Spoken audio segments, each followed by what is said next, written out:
All right, hello everyone. Today we're doing a my definitive tier list that no one else can argue with, absolutely no one.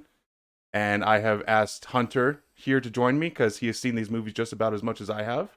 There we go, full screen that. So we're gonna kind of go by these one by one and talk about them before we give our rankings, so we can kind of refresh our memory as we talk about it too. That way, you guys know about it a little bit more as well. So, starting off with the first one, one of the goats, the first Resident Evil. We just watched part of this yesterday, actually. Yes, we did, and it is fantastic. It is just such a good movie. It was honestly probably one of the reasons that I love the games as much as I do, because I remember watching this when I was very young. I was very small, like we're talking first grade maybe when this movie came out for us. Mm-hmm. Yeah, what was it, like 2001? Yeah. That makes me curious. Now I'm gonna look it up. When did these movies come out? Resident Evil 1. This came out 1990. No, that's the game. So that's the video game. Movie 2002. 2002. Okay, so we weren't too far off the mark. Okay, so yeah, early 2000s. Yeah. Right as we're growing up and everything. So yeah, this one they don't really follow the games, do they? Though they make their own universe though. They do. They do tend to. I mean, they pull a little bit. Like in the first one, they've got the mansion aspect.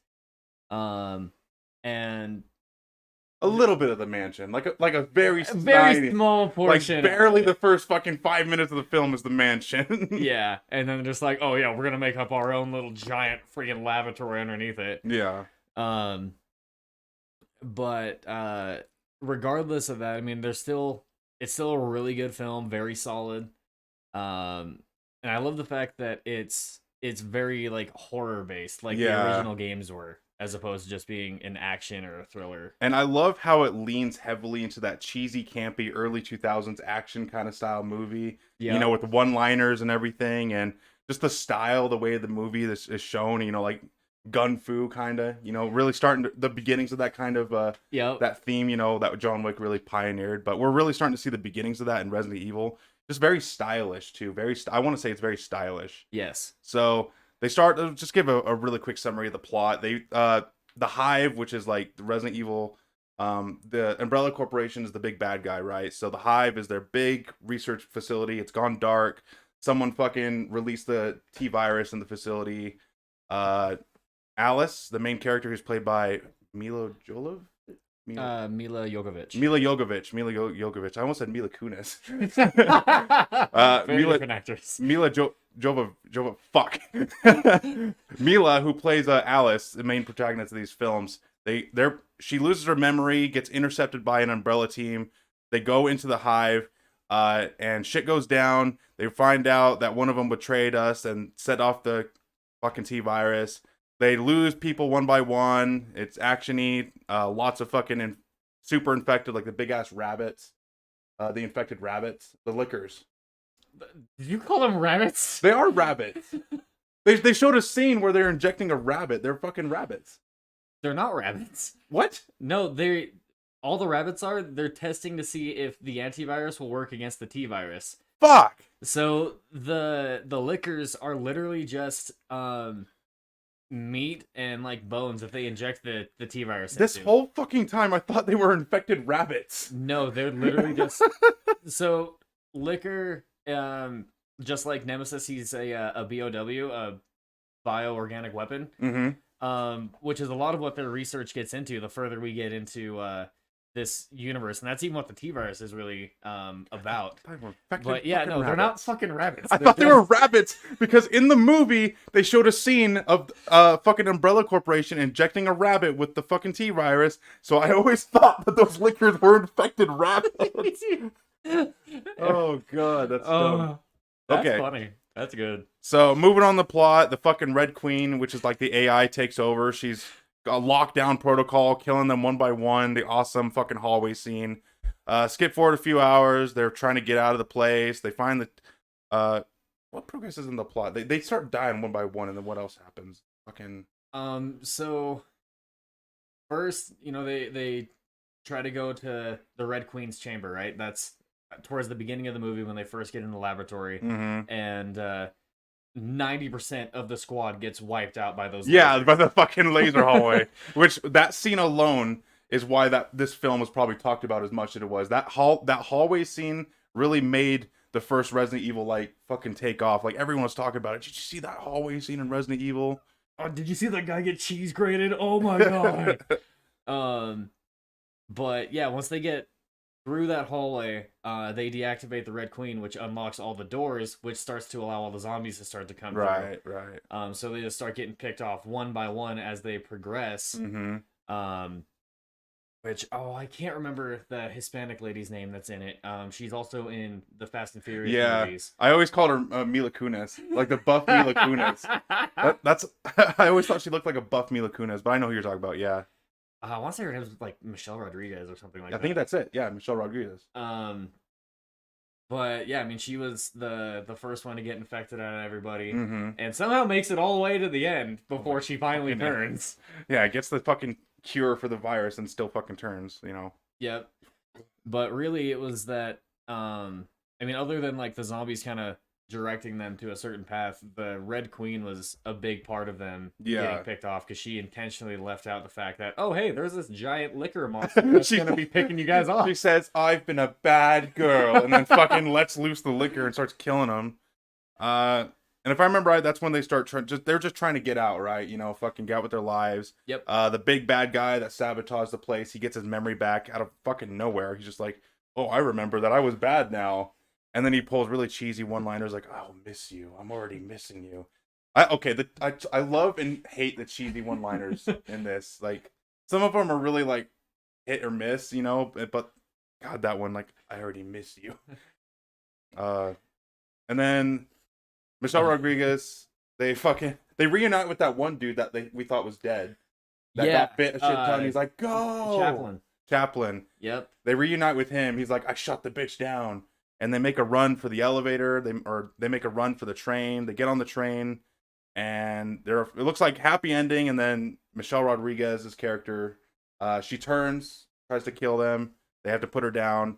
Chaplin gets ripped out of the freaking driver's seat. Oh yeah, just the fucking liquor just comes and yeets him out of the fucking driver's seat. So he came back for nothing. He had an awesome hero moment. He's like, "Hey, I'm back," and then fucking dies right away. Yep. And then the movie ends with them getting taken. The police officer dude gets bitten by the liquor, or slashed. Yeah, so he got sliced when the liquor was on top of the train when they were trying to escape, and because of the liquors being so highly concentrated with the T virus, it started to make him mutate, which leads into the second film where he gets turned into Nemesis, the next big badass of the fucking Resident Evil universe. So that pretty much ends the film. Alice and Matt. Alice and Matt are the only ones to survive. They're taken by Umbrella, and then there's a little after credit scene where Alice wakes up in Raccoon City, and I think that's a great setup for like a sequel. It's like, oh fuck, they're gonna make a second one? Hell yeah, let's go. Raccoon City. I was so fucking pumped when I saw that. I was like, yes, let's go. So I think that did a really good job. But to sum it up, I think Resident Evil, the first one, had a lot of good action sequences. It's a lot of fun with a paper thin plot, in my opinion. Yeah, the plot wasn't the strongest point, and like I get it. The point is the whole hive shut down. But outside of that, why is everyone going down there? Why is Alice going down there? She's lost her memory. What's her motivation? She doesn't realize it until later. Like, why do those Umbrella dudes take her with anyway? And that random cop. It's like a lot of contrivances in the beginning of the movie. So my theory with it has always been that, I mean, obviously, like, the spec ops that went in there, that squad, they were assigned to go figure out why everything got shut down. Mm-hmm. But I feel like the reason that they took both Matt and Alice down there, Matt, they didn't know why the fuck he was there. He could have been the one to cause it. And Alice could have very well been, betraying the company, which technically speaking, she was. Like, she was talking to Matt's sister, who was a spy in the hive. Yeah. So I think it was more like just to keep everything contained, and in case her memory came back, like, she couldn't just be like, "Oh, I'm gonna booty scoot my ass on out of here." So I want you to tell me your ranking first on this one, and then I'll give you mine. Where would you rank the very first one, the first Resident Evil movie? Oh, buddy, it's a hard choice. For me, it's It's gotta be S tier for me. S tier, For me, it's S tier. bro. Okay, I no. See, For me, I'm like, it's hard to pick between 1 and 2. I love both of those films so much. I have watched both of them like so many times. I could probably quote the whole fucking movie every time I watch it. okay. I will admit, Resident Evil, the very first one, is a great film, but I think it gets dragged down by a little bit of a weak plot, and some of the one-liners and the cheesy dialogue does get a little rough around the edges. Like I do like cheesy, campy, actiony dialogue, especially from the early 2000s, but some of the dialogue is little hit miss. Yeah, that's fair. But I personally give it an A tier. So we're kind of caught between the middle on this. So that you know what that means? Where would you rank the first Resident Evil?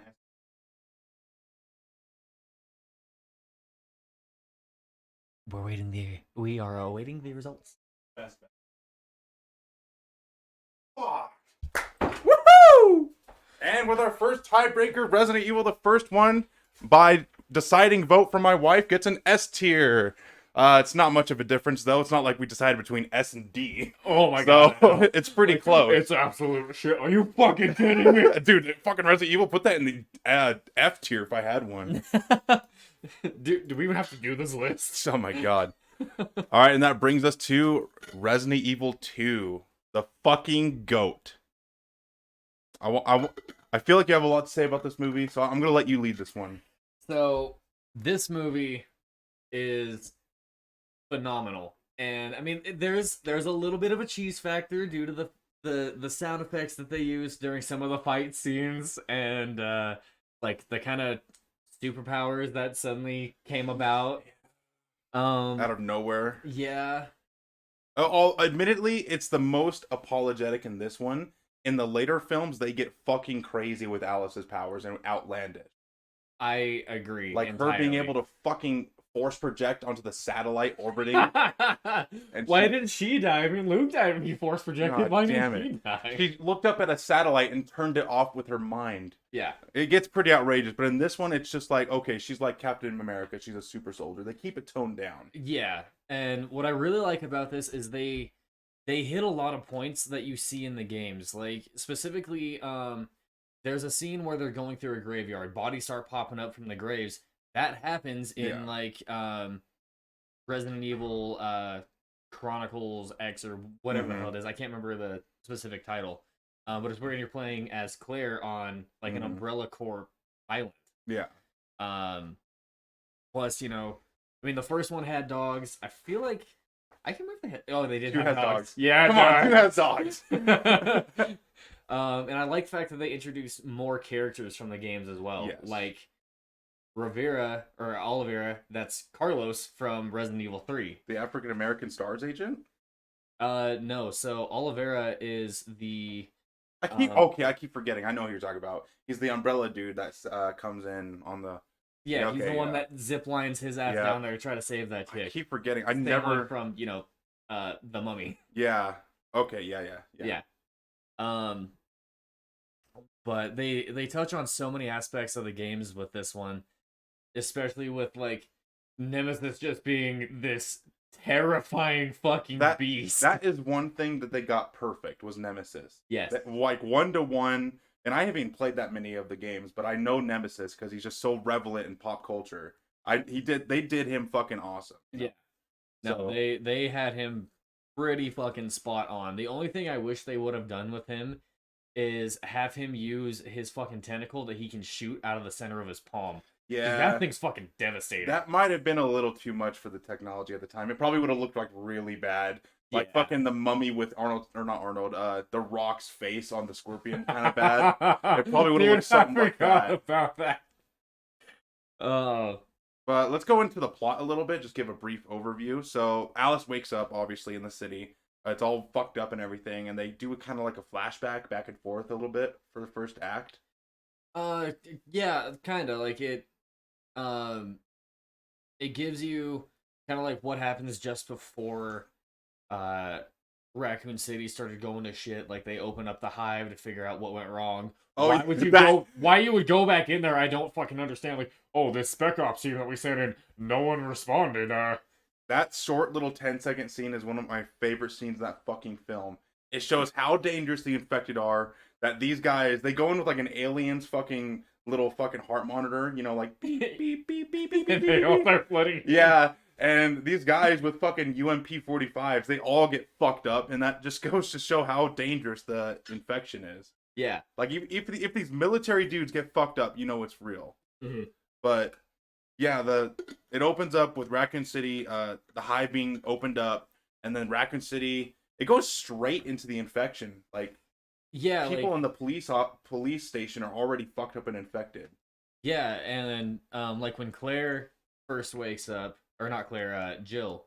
When Jill first wakes up, Mhm. also love the fact they included her because she's iconic for Resident Evil universe. Her outfit is 1-to-1, even though it Oh doesn't, yeah, dude. even though it doesn't make sense. And like, okay, these movies are outlandish and you know, exaggerated, and that's part of why I love them. Like, you're telling me that this police officer is wearing a tank top with fucking short shorts and guns on her side like Tomb Raider, but it's still funny. You're not supposed to be looking at other women and complimenting their outfit, fucker. This was before I married you.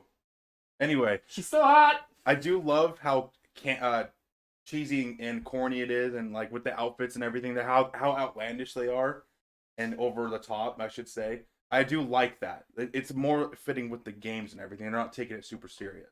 Yeah, and I mean, she's also not like wearing her uniform. Mhm. Because by that point, Jill was suspended pending the investigation on what happened at the mansion because they kind of like followed the series of the games because that Mhm. happened after Resident Evil 1. They put her on, you know, like leave or whatever Oh. because Umbrella was trying to cover up their shit. Mm-hmm.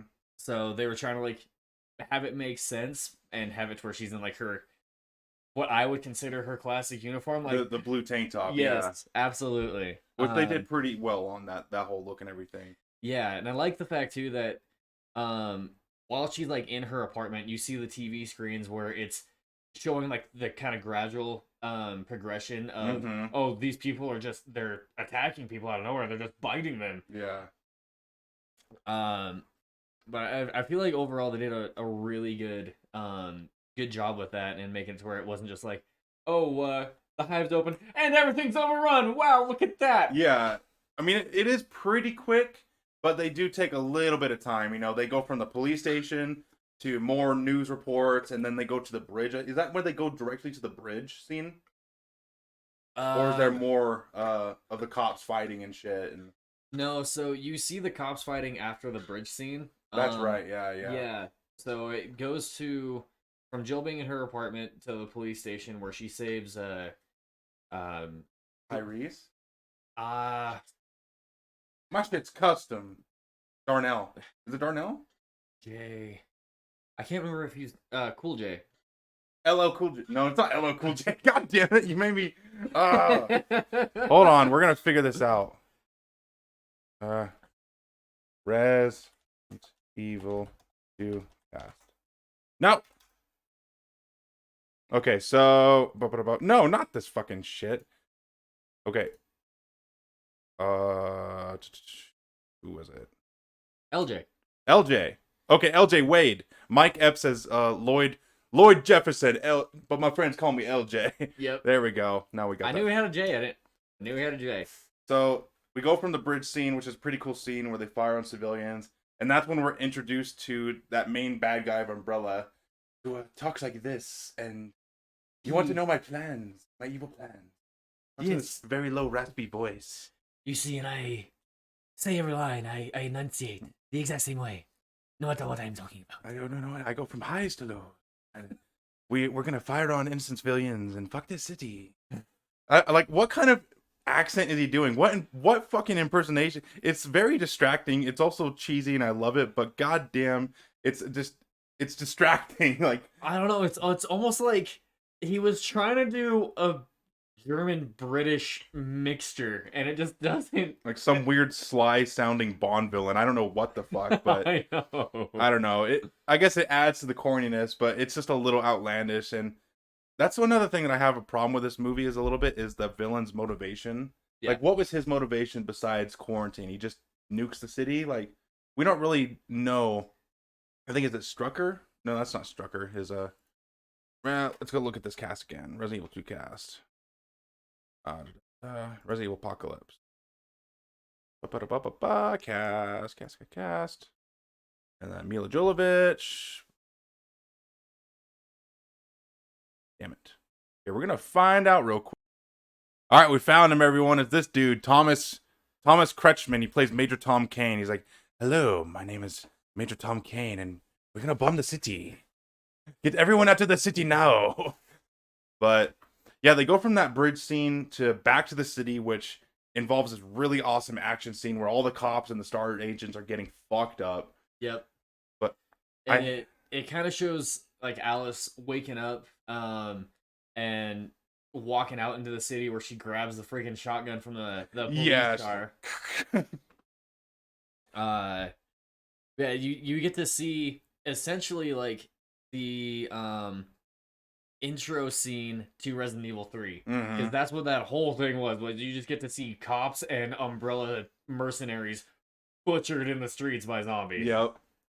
And then, but I do have one problem with this movie, and it's something that it's a lot of zombie movies suffer from this. It's the whole trope of zombies are coming at you, you're shooting them, but you're staying perfectly still, and that you let them come to you. Yeah. Like they're backing up a little bit, like little baby steps, but the fucking cops and the STARS agents, they let them fucking walk up to them and overrun them. It infuriates me every fucking time I watch the movie, but that's just small gripe. It's like I get it. It's a directorial decision to make the movie go by faster or whatever. So yeah.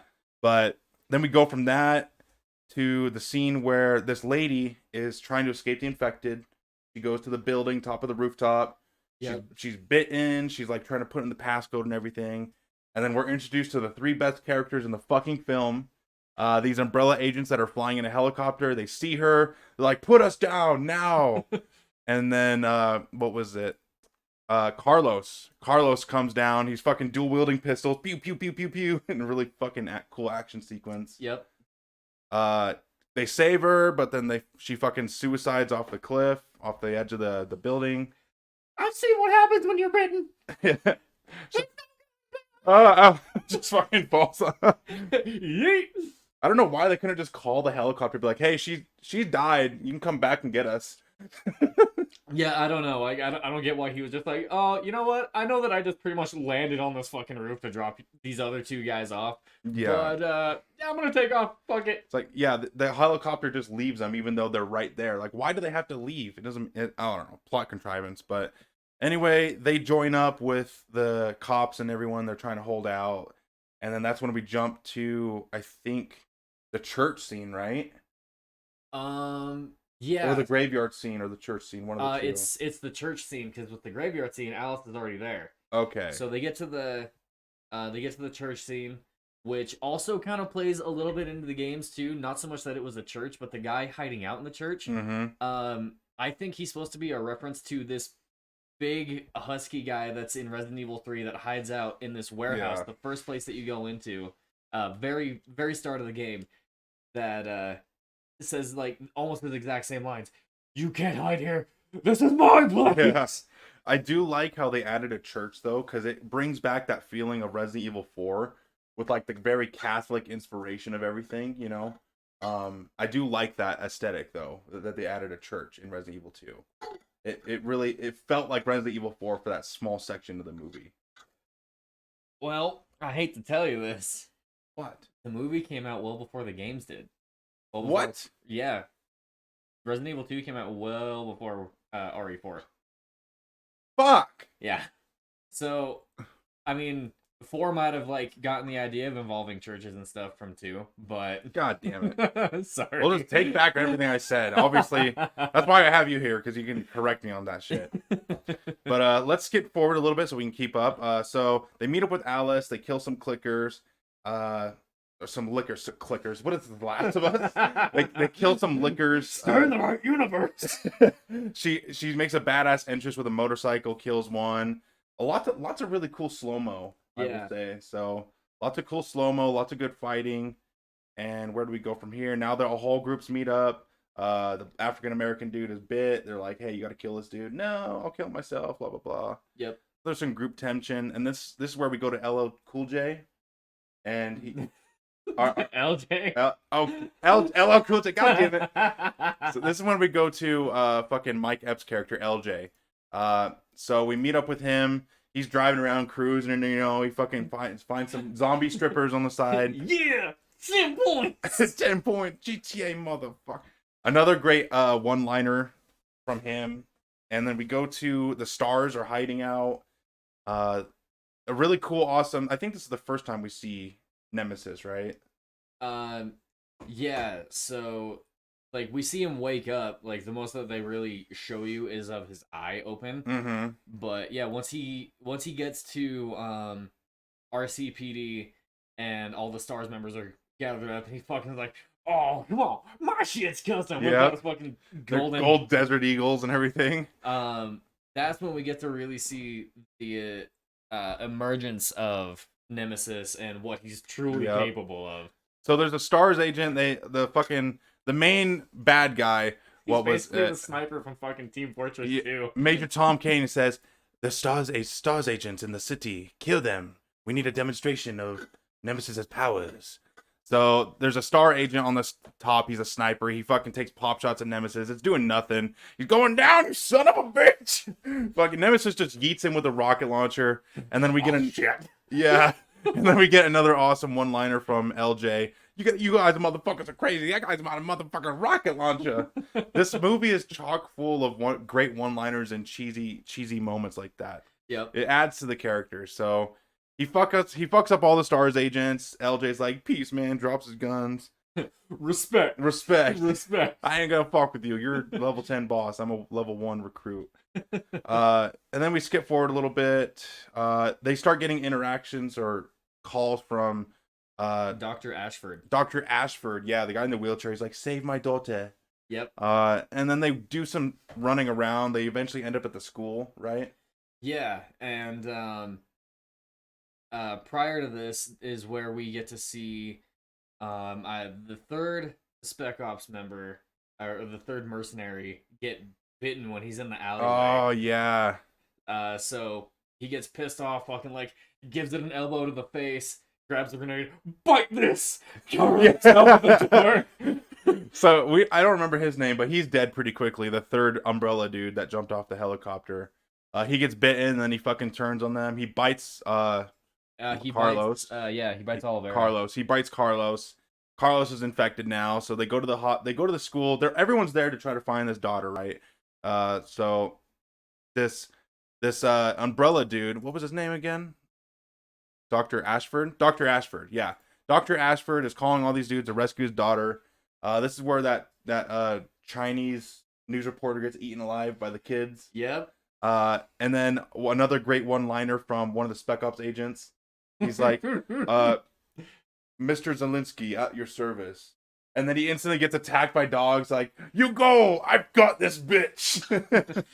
Second dog comes up. Oh, shit. Well, even before that, like, takes down the one dog, walks up, puts it out with misery. Stay. Yeah, great one-liners from that one umbrella dude that has like maybe 5 minutes of screen time. Yep, Nikolai is Nikolai. honestly one of the best characters from the film. Yeah, Just it's because of 5 all of his minutes in the one-liners. film, and he's so great. But yeah, they're all dying, and what happens next? I see you, motherfucker. LJ opens up a closet, or he's at a.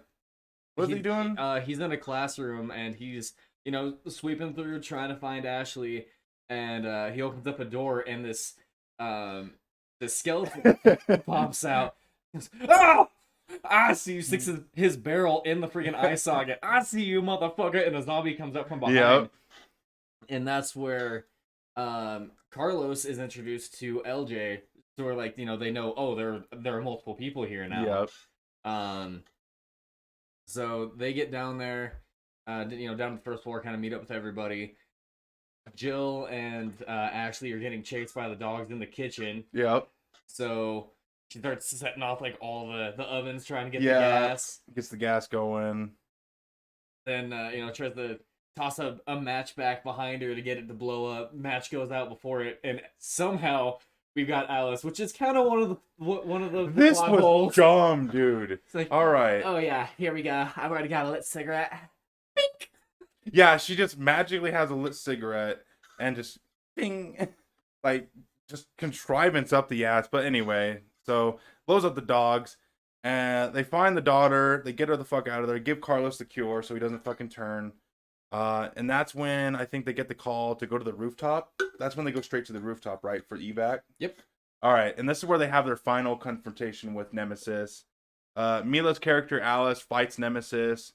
Well, they capture everyone, and the main Umbrella dude, he's like, I want you to fight each other, and we will find out truly who is superior. You are magnificent.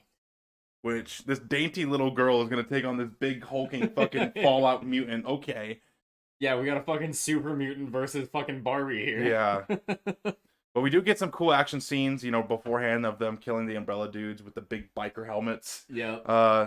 That's one thing they can't figure out what the look of Umbrella is gonna be. Every film it fucking changes. Yeah. So that's a neat little thing. Oh, boys are going crazy. But they fight Nemesis, or Alice fights Nemesis, fucks him up. She chooses not to kill him. And then, what else? Yeah, because she starts having flashbacks of, like, going through the hive with Matt. Mm-hmm. It's when they're staring eye to eye that you start seeing all these fucking quick flashes. Oh, yeah. And she starts backing up. Matt, I'm so sorry. Matt, I'm so sorry. We met in the hive for 5 minutes, but you're my best friend now. So, yeah, like, she starts backing off, and, the main, protagonist is like, or antagonist, excuse me, he's like, oh, no, finish it. No, I won't. You are such a disappointment. My God, it's so cheesy. Pick a fucking accent. Pick a fucking... What are you doing? You are such a disappointment. Oh, it's irritating. No. You are not mutation. You are evolution. Oh, so... Evolution has its dead ends. Oh, fucking cringe fest. But yeah, they take over the helicopter. LJ is like, I normally drive a Corolla or whatever the fuck. I normally drive a Cadillac. Yeah, there we go. They get in the helicopter. They kick him off. He gets eaten alive by the crippled dude. Yep. He's zombified. What else? So you see him take off in the helicopter once everything's said and done. Missile comes in, detonates, and Alice looks over at this little... I don't even know, like, is it supposed to be a fucking wrench or something? That Yeah. pronged freaking object? Well, it's a piece of metal that's hanging off of the fucking helicopter, I think, right? Well, like, it looks like it's supposed to be secure, like it's a tool of some sort. Because it's in Oh. the slot. And it's just sitting there shaking and shaking and shaking. All of a Yeah. sudden, just... Yeah, slow motion. Then the nuke has gone off by this point. They blow up the city. They're trying to get out of the city with the helicopter. This little piece of metal or whatever the fuck goes hurtling towards the little girl, and Alice tries to block it. She gets impaled, and then the helicopter crashes. And the next few minutes are really fucking stupid. They leave her, right? They think she's dead. Yeah, they think she's dead. Next scene that we really see is Umbrella with the next main bad guy, which is Dr. Isaacs. They show up like, oh, we can repair her, whatever the fuck, they Oh, bring her the new back. bad guy. Now that the Yeah. other bad guy hasn't been killed, we bring in another British actor with another accent. God Yes. damn it! So they take her back to an Umbrella facility somewhere. I don't remember if they specify exactly where this one was located. Yeah, it's in And Detroit. it might have been. Yeah. But yeah, she like next time we see her, she's in a tank. She's all connected to like tubes and shit. Yeah. You get to see her titties. Yeah, you do get to see her titties. You do get to see her titties. You get to see her titties a lot in this movie series. Yeah, They're very- I they're mean, very- the very first one, you get side boob. You get very liberal with it. But yeah, they bring her out of the tank. She's like got losing her memory, and this is where they really start to bring in her powers, Yeah. which have no limit. Uh, you don't know what power she has, and she breaks out of the facility. She remembers who she is. She uses like force, whatever the fuck, to kill the security guard on Yeah. the other end of the fucking security camera. Yeah, she's looking at the camera, like not even seeing him. He's just staring at a monitor, and all of a sudden, blood starts coming out of his nose and his eyes and his ears. How that fucking works, I don't know. Yeah. That's where it starts to get a little They don't ridiculous. explain it very well. Like Like it kind of goes more into like the fear range of yeah, telekinetic powers and stuff like that. Which great series, but let's stick within our own universe for Mm-hmm. references and shit. But regardless, still a really good film. We get Yeah. to see her get escorted out by Carlos and Jill, which I don't understand how they got the clearance to get in there in the fucking I first know. place. One of them isn't even Umbrella, Yeah. LJ. The other one is Umbrella, so I can kind of understand that. But he's all of a sudden like a lieutenant or whatever the fuck. He's got clearance. I don't know. It's just a way to end the film, right? Not gonna put too much stake into that. But this is sadly the beginning of. I feel like the first two movies are very well connected, very well transitioned from one to the next. Plot devices and plot points carry over very well. Yeah. But this is the end of that. After this movie, the plot gets fucking crazy. Characters die and just go away and come back at random points. Yep. The plot takes a fucking nosedive. Things do not correlate well from movie to movie after this point. No. Like the little girl that they saved, she's gone after this movie. Yeah, we don't ever see her again. No. Like there was literally no point essentially as far as like going from 2 to 3 with her character, because like Yeah. why even involve her if she's not going to be in the next film? Yep. Which I believe they did have different directors, so that could have been the issue. I was about to say that. Yeah, I think every one of these films, if I'm not mistaken, had a different director. So it's like Ryan Johnson, fucking who's the other guy that did the other Star Wars movie? James Cameron? No, not James Cameron. Fucking the greatest pioneer. the racist pioneer. Fuck, I can't remember his name. But so you had J.J. J.J. Abrams. J.J. Abrams, So you yeah. have Ryan Johnson, J.J. Abrams, and then you go from that to fucking Sam Raimi. I don't know. You have a different director, different vision every fucking film from here on out. Yeah, And I think the first two were both done by I can't remember his first name. I believe his last name is Anderson. Mm-hmm. And first two fucking fantastic. They're great because they had the same guy fucking directing it. They After had a that, nice flow of story. Things made sense. yeah. He Char- was able to connect everything and make it to where like you could make sense of like, oh, okay, I get how they could have gone from here to here. Yeah. Meanwhile, the rest of them, they jump timelines. They jump timelines. They skip characters. Characters die. Characters come back out of fucking nowhere. Yep. Characters are just introduced out of the blue. It just gets really fucking messy after this movie. But let's go ahead and end this one. So Resident Evil 2 Apocalypse, I think we're both in agreement here. Yeah. You bitch. So obviously Resident Evil 2, there are some weaknesses with like the plot and everything, but it's a great action flick, great popcorn movie. Really started to get into slow motion, lots of good action scenes. The cheesy campy humor is always fun to come back to. So Resident Evil 2 is just a great fucking time. Yeah. So here's where shit starts to kind of Shit starts to really fucking derail. So we talked about Resident Evil 2 for like 30 minutes. We're probably going to talk about the rest of the movies like maybe 10 minutes each. Yeah. They're not on a show like why it's rank ass though. their plot is paper thin, their fucking motivations, their characters suck. Just a lot of shit goes down. So Resident Evil Extinction. I don't even remember how this movie opens up. It opens up with her kind of giving the breakdown as to what happened after Raccoon City, Oh yeah, You know, my name is Alice. That fucking cliche Yeah. they do in every movie. and she's riding her motorcycle, and here's a call on this Oh, weird yeah. little like flip phone Yeah. radio thing. It's like, help us! Oh, someone help Yep. us! I do like the visuals of this movie. I do feel like that's the one thing they got right is that post-apocalyptic kind of setting Yeah. where the whole world's gone to shit, right? Now it's like scavenging for food, scavenging for fuel, weapons, ammo, and everything. Yeah. Later on in the film, I don't know why Nevada turns into or Las Vegas just turns into a fucking desert, a desert tundra. Yeah, like There's I'm pretty certain it's still gonna fucking rain and shit. Yeah. Like, I could be wrong, like but we have zombies, not huge climate change. I don't. I Why know. is Vegas Strip now fucking desert tundra? But whatever. But I do feel like they got that apocalyptic visual setting done right though. Like Yeah. especially when you meet up with the other survivors when they have their rigs and they're fucking welded with iron bars on the windows and shit, and Yep. you know, like Mad Max Fury Road kind of look. Yep. I do feel like they nailed that aesthetic.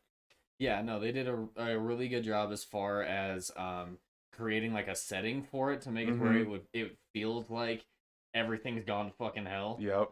Um And that's about all I can say that's nice about this movie. yeah, I mean I don't know why they went the way they did with it. Like how is it that Umbrella is able to make constant clones, like clone after clone after clone of Alice? They don't have her fucking DNA anymore. Did they fucking just have a stockpile of it for when they grabbed her from Resident Evil 2? Yeah. Or Did they find a bed sheet in Raccoon City? But that face was fucking nuked. yeah, Like how? it doesn't make any sense to me whatsoever. And not to mention like, oh, they have the White Queen or whatever the fuck that bitch is, just constantly searching satellites for seismic activity Yep. or psycho. For psycho waves, Yeah. I don't know, Morty waves from we're looking for Ashley waves. You know, they're always Yeah. looking for. It doesn't make any sense. So they open up. Alice is roaming the countryside. She's left her group supposedly. We don't know why. Yeah, they never really explained it. I mean, they kind of touched on it a little bit, but not enough to make it to where it makes sense. Yeah. She gets taken for a fool by these wastelanders. They send, oh, help us. We need medicine. Where the fuck? And she falls into a pit with a dog. She fights the dog. She gets out, and then she sicks the dog on the human, so it's kind of karma. Yeah. They fucking die. Nothing real consequence. She gets back on the road. I think this is when we're introduced to the other survivors, right? They're just living their lives, you know. Yeah, scavenging. we get introduced to Claire, which is cool. That's one of the things that I do like about it, is that they're bringing in more characters from the other the other games and stuff. This is the first time we see Claire Redfield, right? Yeah. Okay, yeah. But I mean, really, other than that, Very forgettable other survivors, you know. yeah, there's Claire and Kmart, and then the one dude who can hold a can that's unable to be like the one dude that can hold a kid. beans. Peaches. I was gonna do that too. He can hold a can like carrots, beans For a cocktail. Yeah, Like it. How would you do that? I don't understand, but and then LL Cool J. LJ. LJ, he's in a romantic relationship with this other survivor. I don't remember her name. Not important. She gets butchered by crows. Yeah, she does. She gets pew, pew, pew, pew, eaten alive. You know, fucking. I will say that seems pretty fucking awesome. But I think they get attacked by crows, right? And that's where Alice comes and saves them. Yeah, so this is after Alice has her fucking nightmare. She destroys her bike, so now she's just wandering the desert. Yeah. And they're trying to fend off all the crows, and that's kind of how Umbrella's able to pinpoint her, because she uses her powers to make the flamethrower just become like this fucking nuke, just pushing it up. Yeah, she fucking Ray Palpatine's this fucking shit. And just Yeah. fucking, you know, the fire and everything. So that's when we're introduced to the zombies that they're trying to like make human again. So they have them in these fucking the lab underground outfits and shit. The underground bunker. Yeah. The next Umbrella bad dude. I'm just gonna call them Umbrella bad dudes. They're fucking generic as shit. Yeah. The next Umbrella bad dude, he's trying to fucking control the T virus. You know, re-educate zombies. Like, Yeah. that plot point was paper thin. We don't know what the fuck he was trying to do with that. Yeah, I don't know. Like that's not mentioned in the games at all. That was 100% them just taking liberties in their own hands. It's like, They okay. didn't even know what they were trying to do with that. It doesn't No. make... But she reunites with the group. It's most of the same group from Raccoon City. You got Carlos here. You got LJ. Yep. Except Jill. We don't have Jill because Jill. Jill's fucking gone for no reason. No explanation, nothing. She's just gone. The only thing that I would hope is that they kind of went along the lines of like the games where she became part of like BSAA, but even then that wouldn't make sense. 'Cause Yeah. I don't think the BSAA was introduced until after this film was made. So Yeah. why she's just not there, I don't know. They managed to like bring it full circle later on in the series, but still never explains like how she got captured, why she was captured. Mm-hmm.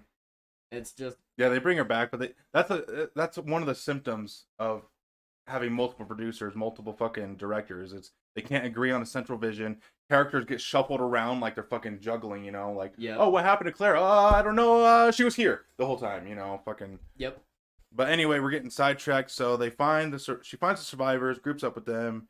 Now that everyone's hunky dory back together, and I think they need to scavenge fuel. Yep, they're scavenging fuel and they've already hit all the small towns, so that's when we go to Vegas. They're like, we have to go to Vegas, you know, because we need fuel. They had this big ass tanker with the cowboy dude. Yep. He's another character that gets his 5 minutes of fame. You know, he's funny and everything. They go to Vegas. It's a fucking desert tundra. Don't know why, but they fuel up. They get attacked by zombies. Yep. Umbrella drops in a fucking sea tater just full of zombies. Yeah, a fucking container. How the fuck, like, I want to know how they knew that they were going to Vegas and when they were, like, when they dropped that container. Yeah, Because that was there when they got there. And instead of just being like, yeah, we shouldn't open, they're like, hey, let's fucking see what's inside. dumb, dude. And this is where we get to see more of ridiculous bullshit from Alice because, you know, they have that fucking Alice program in her brain just like they had for Nemesis, and all of a sudden, oh yeah, we're gonna kick it back on and she's just gonna stand there. Yeah, they paralyze her. She's like half robot now. Yeah. What the fuck? I got my off button turned off like Data from Star Trek. It's dumb. And like, there are freaking zombies behind her going fucking crazy. Why didn't they just fucking eat her? Because she's standing there for like 5 fucking minutes. This movie irritates me. It has nice visuals and everything, but the plot is so The plot dumb. is so shit. The characters are cheesy as fuck. So let's just fast forward. Let's get through this one. Eventually they have to go to the underground facility, right? Yeah. No, wait. We should reiterate that or state that they're trying to get to Alaska, right? They're trying to get to Alaska. They're trying to get to the safe haven, right? Yeah. But they need fuel to get there. They need fuel to find a plane or whatever the fuck. Oh no, the plane hasn't come into factory yet, so they just need fuel to get there. So they go to the base. They have to have one final confrontation with the Umbrella Bad Dude. Yep. He's all roided out now. He's fucking taking the T virus, and he's like, no, he got bit, right? Yeah, he got bitten in actually during the Vegas scene. And Right. give me the antivirus. The antivirus. Give me the antivirus. He's like shivering. And what doesn't make sense to me is he doesn't take like a bunch of T-virus and then the antivirus. He just injects himself with like 50 fucking things of the antivirus, and somehow it's like, oh, now the antivirus makes it to where I'm muted. Which doesn't make any sense. Like, I get that he overdosed and he was like panicking and he added like, instead of 1 dose of the antivirus, he added like 20. Yeah. Jab, jab, jab, jab, jab, jab, jab. But how does like the antivirus still fucking mutate you? Yeah, I don't know. Maybe he did mix it up and they just didn't show it. But it wouldn't make sense for him to be like, oh well, I just took care of the T-virus, Yeah. so now I'm gonna add it and I'm gonna take it away. I'm gonna add it and take it away. Yeah, it's dumb. At this point, the antivirus as a plot point is just gone. It was in the first movie and the second movie a little bit, and now it's just gone. Yeah. We're not talking about the antivirus. It doesn't work anymore or the way it should. So now it just turns you into a big fucking Nemesis-looking tentacle monster. Yes. So Alice fights Umbrella Bad Dude, the UBB, Umbrella Yeah. Bad Dude. They get into a fight. He like he's getting his ass. He's kicking her ass. She's getting her ass kicked. Yeah. And the only way that she can win is lure him into the fucking laser hallway. Yep. So, Alice leads the Umbrella Bad Dude into the laser hallway, cuts him up, fucking cheese grates him, and then this is where my memory of the film starts to fade. I think Carlos sacrifices himself. Yeah, Carlos sacrificed himself. He's smoking a fat fucking blunt Yeah. because LJ got bit Yep. when they were in the hotel. LJ turned. I feel like he bit Carlos, So Carlos is driving the tanker, and before he took off and what's her face went down to go fight fucking Dr. Isaacs. They're like, oh no, I didn't want you to sacrifice yourself. It's fine, baby. I'm going out stoned. So he drives into the center of it, flips it over, and decides to just blow himself up when he's really fucking high. Another cinematic flick of the fucking cigarette or the roach. Yes. And that's what sets it off. Yep. So we're 2 for 2 now with the cinematic cigarette flick. Blows up the facility. They get a helicopter, right? And they load on the survivors on the helicopter. Yeah. This is pretty much the end of the film, right? They're going to go to Alaska. I forget the place, Sanctuary or whatever the fuck. Yeah, I can't remember what it's called. Some generic ass non-infected name in zombie movies. They load up Kmart and the rest of the survivors and Jill. Wait, Jill? Claire. Claire. I get them mixed up. Claire and Alice just goes on her own way, I think, right? Yeah, so Alice finds out that there's when she's down in the new lab, she discovers that there's like a system of Umbrella Corp. And I feel like it might have been this film where she finds like the thousands of clones of her. Yeah. Yeah, it had to be. So she sees all the clones and like she releases one because the clone was what saved her. Right. So That turned on the display or whatever to do the cheese grater. yeah. Okay, so yeah, this is when she unlocks the thing. He's been trying to clone Alice's and everything. Try to get to her because she was the only one to successfully bind with the T virus. He's trying to make more of them, and there's like 100 Alice's in these fucking vats, these Bacta tanks. Yeah. She releases them, and now there's like 100 Alice's that we'll get to see for a little bit, and then they get swept away again. Yeah, like they were there for maybe all of 10 minutes in the next film, and that's it. Yeah. So we end with that. Alice goes into the wasteland. She probably does another "My name is Alice" moment, and we end the film. I will say the way they end these films with the metal music. Oh, Yes. Oh, absolutely. That's one thing that they do, and it's at the credits. It's sad, but they have really awesome metal music at the end credits of these movies. Usually. Yep. So, oh, can any of these even be A tier from this point? I think A tier is no longer an option. I think we're going to be sticking with B, C, and D. Yeah. So, I'm going to tell you my ranking because you told me yours last time. I'm going to say B. I'm thinking B too. Because as bad as this movie is, it does have some pretty good action scenes. The visuals and the sets are pretty cool. And it's tolerable. It's tolerable. Yeah. The shit hasn't really left the asshole yet. We're starting to get a little shit, but it's still got a little bit of that magic from the first two to where it's tolerable. Yeah. So, was that where you were thinking too? Yeah, I was thinking B. B tier.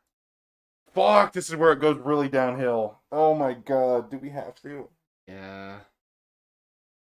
Resident Evil Afterlife 3D. This is when 3D was a massive thing. That's when like everyone was trying to make their shit 3D for no fucking reason. Oh god. I'm gonna forget this, so I'm just gonna say Resident Evil 3 Afterlife? Afterlife. We're just gonna have this open so that we can talk about this character because they're so fucking forgettable. Okay. Oh no, Extinction. Sorry. Resident Evil. You mean there we go. Okay, so we got the cast open here. So, Afterlife, Alice is once again roaming the countryside, right? But this time she has 2 double shotguns full of quarters. Oh my god, I fucking forgot. Yeah, you know what makes sense? I'm gonna turn my shotgun into a fucking blunderbuss. 1776, the British came over the channel. Excuse me. So this movie opens up. I think Alice is roaming the countryside, and she gets to like an airport in Alaska, right? She finds the helicopter. She finds a plane. She's trying to find her friends, right? That survived the last film. She finds the helicopter. There's no one to be found, and she finds a plane, and she's trying to go to this beacon, this radio signal, like come to wherever the fuck. It's no infection, whatever. It's her only lead to find her friends, right? Yeah. And then she's in the plane, which okay, she has her pilot's license, cool. I guess she can just do that now. She's in the plane. She's She has trying to. superpowers. She's trying to. Yeah, she's Mary Sue. She's trying to signal the sanctuary or whatever the fuck. And she's in Hollywood. She's in Los Angeles, I think. I can't remember exactly where she's Off at. off the coast of L.A. I believe it's L.A. because we meet a Hollywood star by the name of Luther. He's an actor. That's right. So I think it's LA. We're just gonna call LA. She's at LA. The whole city's fucking overrun, you know, zombies everywhere. And there's these guys on this prison and they wave her down, right? They're like, please come save us, help us. Why the fuck she decides to land her goddamn plane on the top of the prison? It's like, I don't know, maybe 30 meters across. Yep. And she managed to land her little fucking plane, her single engine plane. But God. Anyway, so she meets up with some survivors. What happens next? I can't remember too much. My memory on this one fades a little bit too, because like it's just not that great. I mean, they introduce some decent characters, or not characters, like I guess enemy types, because they do bring in. This is where Kinda we like- start to see the Lost Plagas, though, right? Yeah, like we get to see mutations from like Resident Evil 5, as far as the shit coming out of the mouth and spreading into a fucking like cross This- or an X. This is another thing that pisses me off is when we start introducing things from the games that aren't brought into the story naturally and only gamers would understand. Yeah. Because I watched these movies first. I didn't play the games first. So when I watched from Resident Evil 3, because they were still regular zombies. Of course, they kind of ran a little faster and everything. But Yeah. they're still regular zombies. In number 4, now they're these weird fucking Cthulhu tentacle fucking monsters. I'm just here scratching my head. What the hell? I thought this was zombies. Yeah. Apparently it's the Lost Plagas infection. I wouldn't have known that unless I played the games. Yeah. So these directors, they're just picking and choosing shit from the games, but they're not putting it in the story naturally or explaining shit well at all. No, they're trying to just get like the gamer nostalgia, like try to pull them to make it to where they have that as an option for Yeah. you know, profits, whatever. And it gets way worse too. It does. With the fucking executioners. The big ass executioners with axes and in the executioner hood. Yep. Like, who the fuck are these guys? Yeah, like those guys I believe were in 5, but like why? We don't need them in the story. Like, you're just trying to throw fucking bullshit at us to make it to where we're like, oh my god, look, I saw that guy in the game. Ooh. We just gotta bring it in. Oh, that happened in Resident Evil 5. Bring it in. Bring it in. I mean, if that's the case, why don't we get to see Chris just punching a giant ass fucking boulder? I wouldn't be surprised. I know. That's the Like, bad part. so there's a lot of outlandish shit that isn't explained that's introduced in this movie, and it only gets worse. So they meet up with the survivors at the prison. So they meet up with no, not Claire's not there yet. So when they meet up with Chris, he's in the basement. He's in a jail cell for whatever Yeah. the fuck reason. They don't explain his motivations well at all. He's just there. Yep. They try to play him off as like some kind of bad boy that, you know, like, ooh, I could be on your side. I could be a bad guy. Who knows, you know? Yep. Wesker comes in later. Luther's there. This snively little fuck called Bennett. He's the guy. He's your typical sniveling little coward in every fucking apocalypse movie. Like, please. He's like, it's my life has more value than the rest of you. Give me that blanket. Give me that gun. Give me that can of food. Yep. He's a sniveling coward. And then we have a bunch of other survivors, like Crystal. Kmart comes in later. So there's like 6 or 7 other guys. This dude gets fucking eaten, Wendell. I think there's another Asian dude. This guy, he gets cut in half. No. It was this guy, Norman Yang. He gets cut in half. So we go into the prison. They're making happy. They're talking about dinner. They're talking about Luther's acting life. They're just getting to know each other.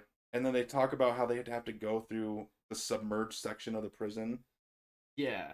I think they have to get to RV or this armored vehicle. They have to go underwater for some reason. I can't remember too well. And then what else? The armored tank gets fucking destroyed anyway. They can't use it. Gosh, this movie's so fucking forgettable, man. I know.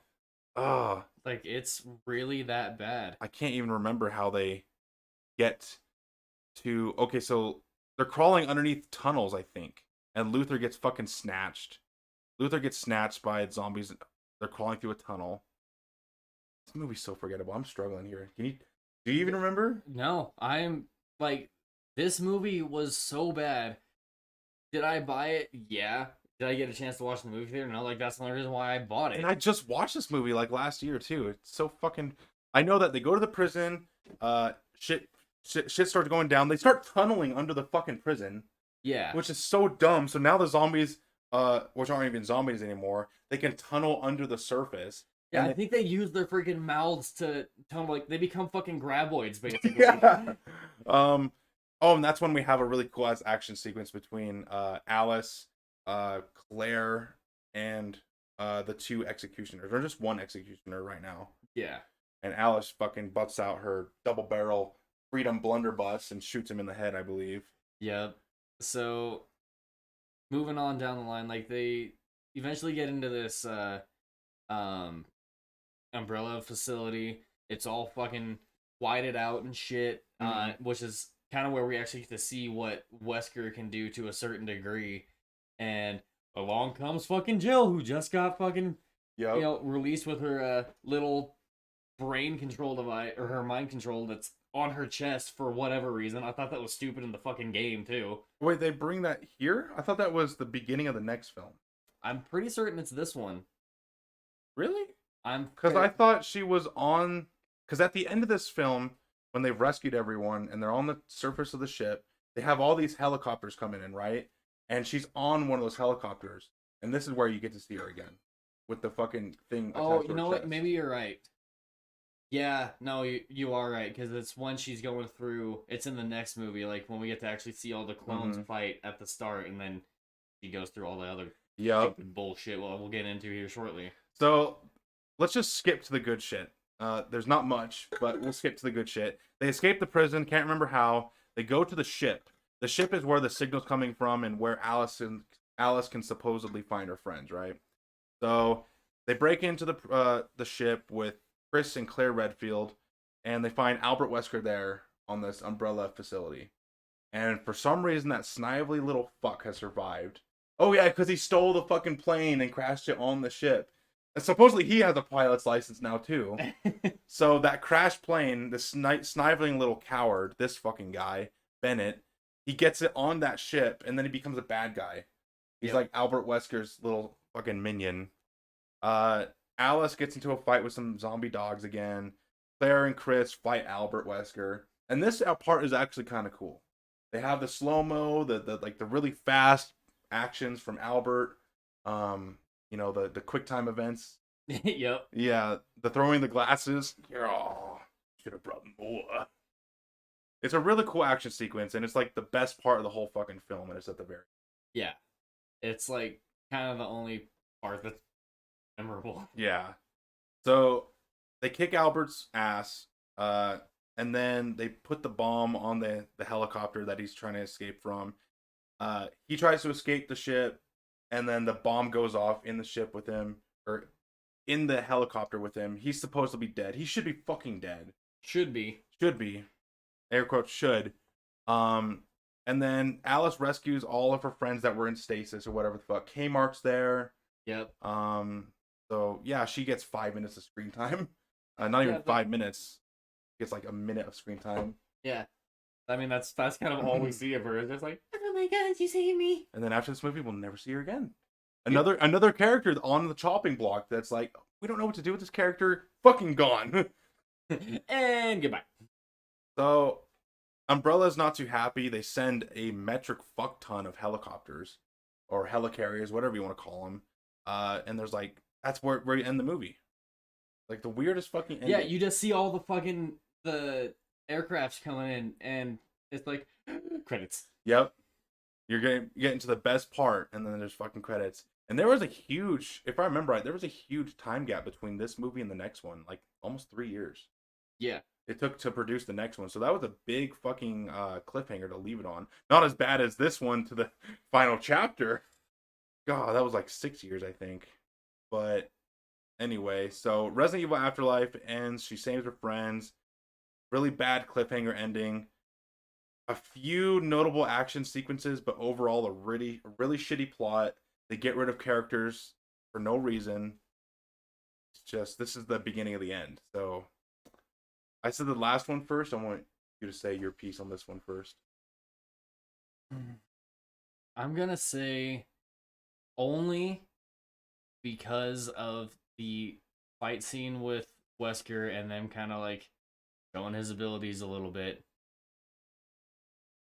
It puts a bad taste in my mouth to say it. Don't say C. Don't say fuck. Well, like, I mean, honestly, if we start going deep, they're all gonna be deep from this point. They all suck. You know what? Fuck, man. Melanie's not gonna remember this movie either, so I'm just gonna agree with you on C. I was gonna, or D. Did you say C or D? I said C. C. I will agree with you on C, but barely a C. Like a fucking. Oh, dude, it's like we're talking 70% flat. Like you go. Like you got extra credit from the instructor for sucking some dangle-dongle. That's how far across the finish line you barely fucking made it. Your knees are polished. Oh. This one, Resident Evil Retribution. Yep. This one, I both really like and really dislike, obviously. It still suffers from the continuation of bad plot lines that are, and other plot lines that are just forgotten. Characters that are thrown away. Really paper-thin plot. But it also has probably some of the best action sequences, in my opinion. There are some good action sequences, but I don't know. There's the plot for me. The plot. How they went about it just fucking kills me. This is where it gets really bad with the plot. Very contrived, very random. Adding characters that didn't need to be there just so that way they could pull more shit from the games. Yeah. Like, I know that I've said on this list that I love when they pull, that they add characters from the games and stuff. It has to make fucking sense. Mm-hmm. There's a character in here that they add that has no fucking need to be there. Who is that? That would be good old Leon S. Kennedy. Why the fuck is he there? They randomly, just for fan service. Doesn't make any sense with the plot. He wasn't mentioned anywhere in the lore or at all to this point. If he was gonna be there, he needed to be in Apocalypse. From the beginning. Yeah. From the beginning, yeah. He get rid of fucking Carlos and put in Leon at this point. Well, honestly, I'd be fine if they had both of them and then get rid of like the fucking Asian reporter. Like we could have easily gotten rid of the Asian reporter. Just say he was on. Okay, this would be his first day on the job, right? So yeah, he would have been a rookie. But this guy looks really old to be a rookie cop, though. Well, this is like 2 or 3 years after the outbreak, but still, he looks like he's in his late 30s. Well, even then, I mean, like, go with Resident Evil 4 style, because Retribution would have happened after 4, so they could have gone with like that look because he wouldn't look super old, and as fucking shit goes on, you're gonna have you're gonna age very quickly because you have so much fucking stress and bullshit. Yeah. All right, so I'm trying to remember. So this movie opens up with the ship, right? It's getting attacked. All the people that Alice just rescued are fucking Donzo. They're dead. DED dead. So she didn't save anyone. For no fucking reason, Claire and Chris are just gone. Yep. They were on the ship, standing next to her. Standing next to her. And in the next film, literally seconds in the timeline after the cliffhanger of the very previous one, they're just gone. It's like someone photoshopped them out of the film. There's no explanation, no plot reason. They're just gone. Chris and Claire are gone. And then Kmart. Kmart's also fucking gone or just dead. Yep. So it's just Alice. They kill everyone on the boat. And I think they do this. Okay, I will give one point. They do this really cool like reverse time intro where you see everything from the beginning and they reverse time and you can see all the explosions and the gunfire kind of as they happen. The effects are nice. That effect was cool, Yeah. you know, because it had me guessing like, oh, what the fuck's happening? And then you put pieces together in your head, and that was cool. I think Jill, she's now indoctrinated, right? She's got the chest piece on her. She's now full Umbrella, getting mind controlled. She dyed her hair. She's blonde now. Got the full jumpsuit. Still hot. Yeah, Don't care. Jill's always gonna be hot. but she Which is weird because my stepmom's name is Jill, but we're not gonna delve into that, you okay? did not need to mention that. She looks exactly like the video games, which is cool. They did a good job on her costume. I think she gets captured, right? Alice gets captured.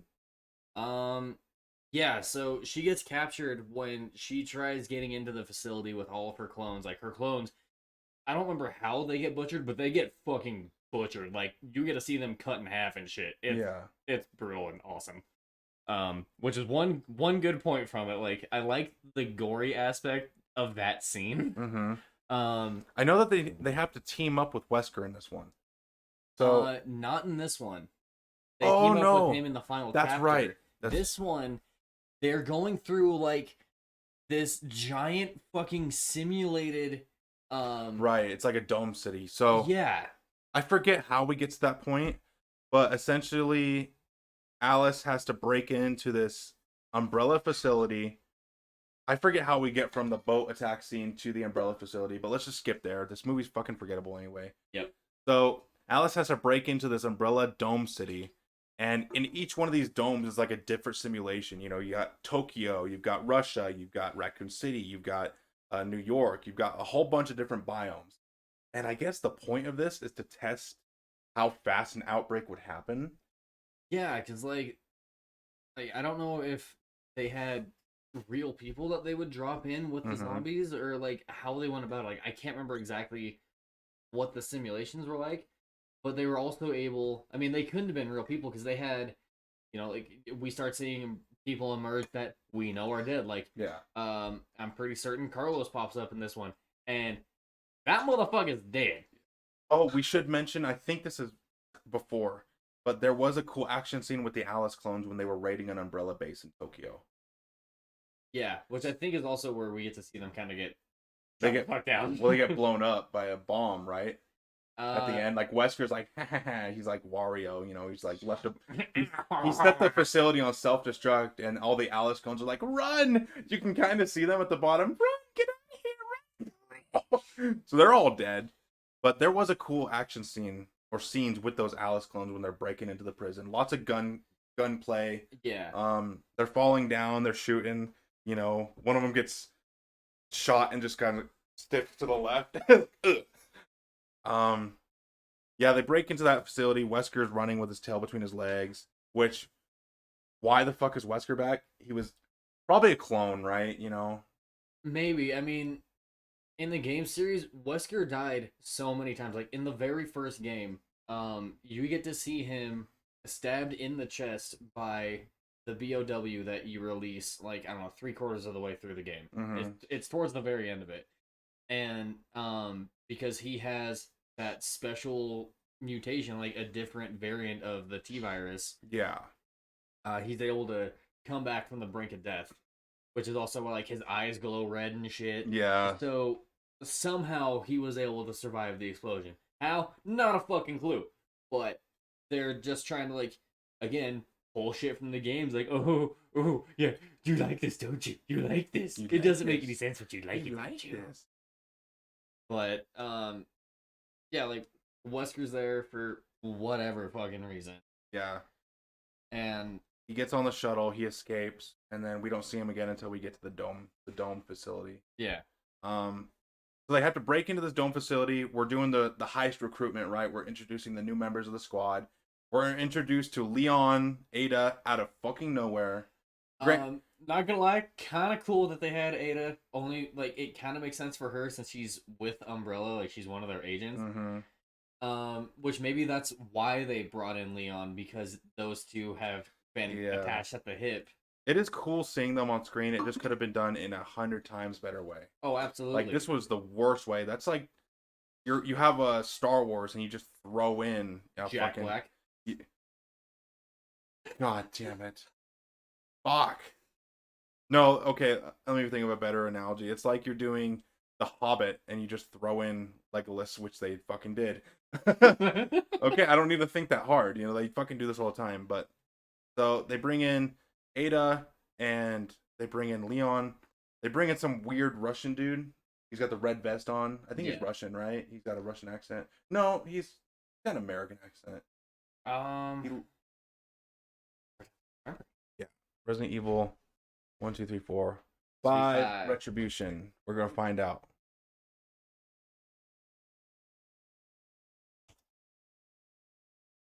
Okay. So we got blah blah blah. Barry Burton. I forgot they had Barry. Barry's also a character. That's that they who I was brought in. talking about. Barry Burton. He's got the red, like cushiony looking vest on or coat on. That's Yeah, he has an American accent because that's again a guy that was from the very first game that doesn't need to be there. Yeah. He gets butchered in the first game. Yeah. So they bring in a bunch of random characters. I think there's a few other members of the squad. They're just throwaway characters. They're gonna die. Yeah. So wait. No, they bring in the fucking actor. He survived, that's right. The black actor from the previous film. This guy, Luther. Oh shit! Yeah, that's right. So at the end of the last film, he's in the tunnels, right? He gets grabbed by a zombie. We think he's dead. And then at the towards the tail end of the film, they show him like surviving through a sewer gate or grate or whatever the fuck.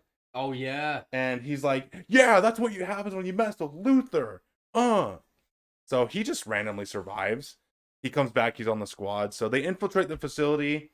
They're going through each of the biomes, having fun, and each biome introduce a new special infected. I think they're in the Tokyo simulation where they fight the double axe guys again. Yep. So that's really creative. They bring back the axe guys once more. They get to the Russia simulation. And I think they split up. They split up. Yeah, because Alice, I know Alice is like off doing her own thing, which is where she runs into Ada. Right. And in the Russian simulation, this is probably the dumbest thing in the whole series. Zombified Russians with guns. Let me say that again. Zombified Russians with guns. In that biome. Which I think they're trying to pull like They can Lost- drive vehicles. they're trying to go like Las Plagas ish.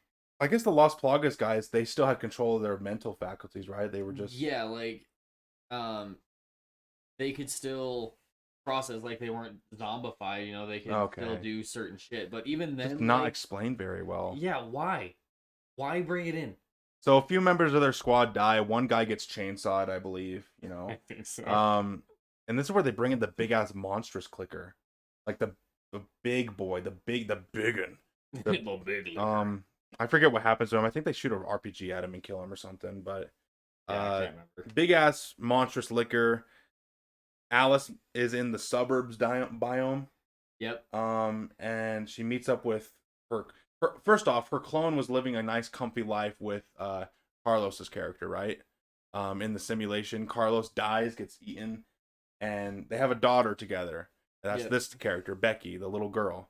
And the clone of Alice dies, and the real Alice shows up and basically adopts Becky Yep. for whatever the fuck reason. I guess she just has to play that paternal role of adopting a random ass girl, just like Resident Evil 2. But the goal is to blow up the facility and get that little clone girl out of there. They get to the very end. They have to have one last firefight. The Russian guy sacrifices himself. Not the Russian guy. God damn it. This dude, Barry, he sacrifices himself getting in a gunfight with the cloned Umbrella dudes, which it's cool that they brought back Colin, James Shade, that they brought back Michelle Rodriguez, Rain. But like, why and how? Because they were like a workforce, but still, it's not explained very well. They just brought them back because they were such likable characters. Yeah, I mean, I get that it's all a simulation, but it felt very unneeded to me. Like as soon Yeah. as I saw him pop up on screen, I was like, "Are you fucking kidding me?" Like they died. They've been dead for 4 fucking movies now. Let them stay dead. Why bring them back? Yeah. So they blow up the facility. They're at the surface now, and now we have our last fist scene, which is cringe as fuck, dude. For whatever goddamn reason, I don't know if you remember that they remember this, but they bring in Mortal Kombat X-rays. You know the X-ray move from Mortal Yeah. Kombat, where you do a combo move and it shows in slow motion, like you punching, and it shows their rib cage cracking and it shows their organs and all that. They bring in Mortal Kombat X-rays, Yep. which I guess they were the first ones to do it because Mortal Kombat, I think 10 was the first one to do it in the series, but still, Even then, like, why? Why did we need that? it's so Luther and who else? Luther and Leon, I think, are fighting the clone version of Rain, right? They're fighting the clone version of her. She's taken the Lost Plaga. She's injected herself. Yep. She's all roided up, and fucking she does the 2-inch punch and destroys Luther. Fucking stops his heart, so he's fucking dead. So yeah, that character that was kind of cool in the last one survived insurmountable odds. Just gets just dead. And that's when Leon, I think, gets knocked out, and now it's just Alice and her fighting. Yeah. So she's like, you know, you can't beat me. Fucking Alice is getting her ass kicked. I don't think she has her powers right now. No, I don't think she does because I feel like she got stripped of them when they captured her. They did, yeah. They took her powers away, which it's so stupid that that's something that you can just rip out and then give back. And but they take her. So she's unpowered right now. She's getting her ass kicked, and I think she shoots the water, or she just goats her, and the Russian zombies, fucking break through the ice, grab her down, and drag her down. Yep. And that's how we pretty much end the movie. They get on the helicopter back or whatever the fuck, and they're in Washington D.C. at the Capitol. Yeah, they're flying to the White House, and I mean, shit is just going off. You see you see the giants from Resident Evil 4 just fucking bombarding it. You have zombies all over the place, gunfire going off like crazy. This is the only reason I watched this movie, for this small little 2-minute scene, and it's at the very fucking end, because it's extremely cool to see defenses against like a zombie horde or zombie apocalypse. I love that shit when, like, let's say the whole world has been overcome by zombies, and you see like the last fortress or the last stand of the survivors, the humans. And I love this scene where the White House is getting attacked, and you can see the outer wall. They do this big zoom out, and you can see the outer walls getting fucking pelted, and there's explosions and helicopters getting dragged down by flying beasts and shit. Yeah. That's the coolest scene in the whole movie. And it's like why it's probably gonna get the tier that it is for that one scene alone. You're putting it in C tier, aren't you? We'll see. We will see. But let's wrap up the movie. So Albert Wesker's there. He's sitting in the fucking Oval Office in the president's chair. Yeah. The whole place is militarized. There's army guys everywhere. You know, it's the last stand of the human race. And Albert Wesker just zooms past and then jabs her again, gives her power back, and says, "We need you. Humanity is on its last legs. We need everyone to survive this." Another fucking... he talks just like him too. So, less egregious, but... the movie ends. It says, "This is humanity's final stand." And it zooms out, the really awesome shot of the White House getting pelted, and then we just end. You know? Yep. The coolest fucking scene in one of the shittiest fucking Resident Evil movies. So, I think... I'm going to put it in C. But what do you think?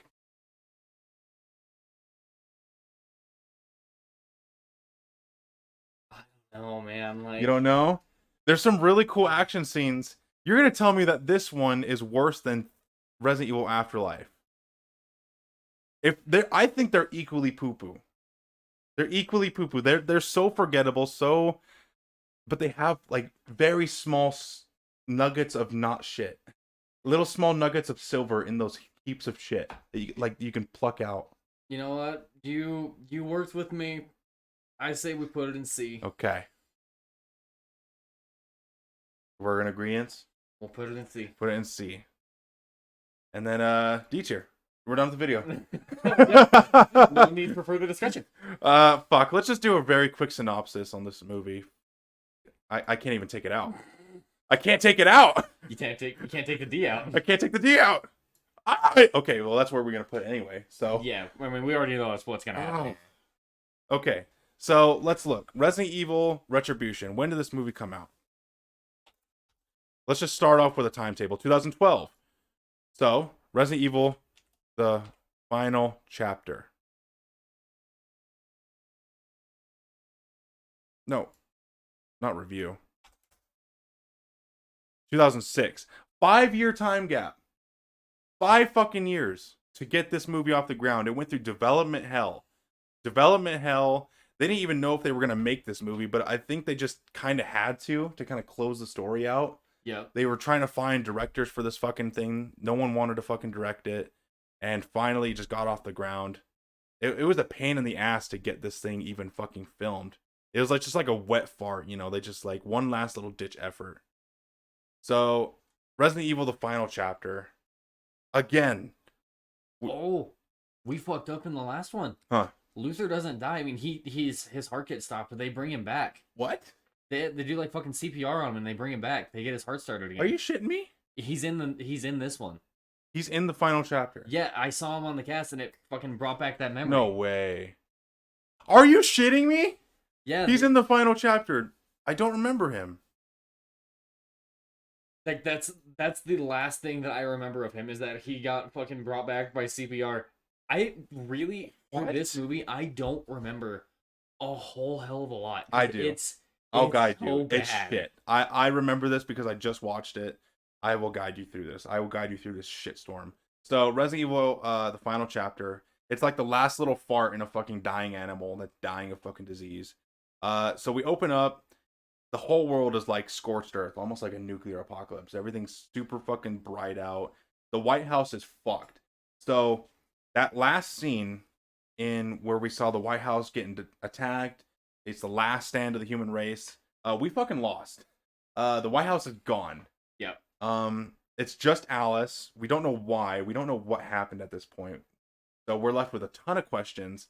Alice is scavenging around the DC area. She comes across a floater zombie, kills him, and then out of nowhere, the Red Queen comes back.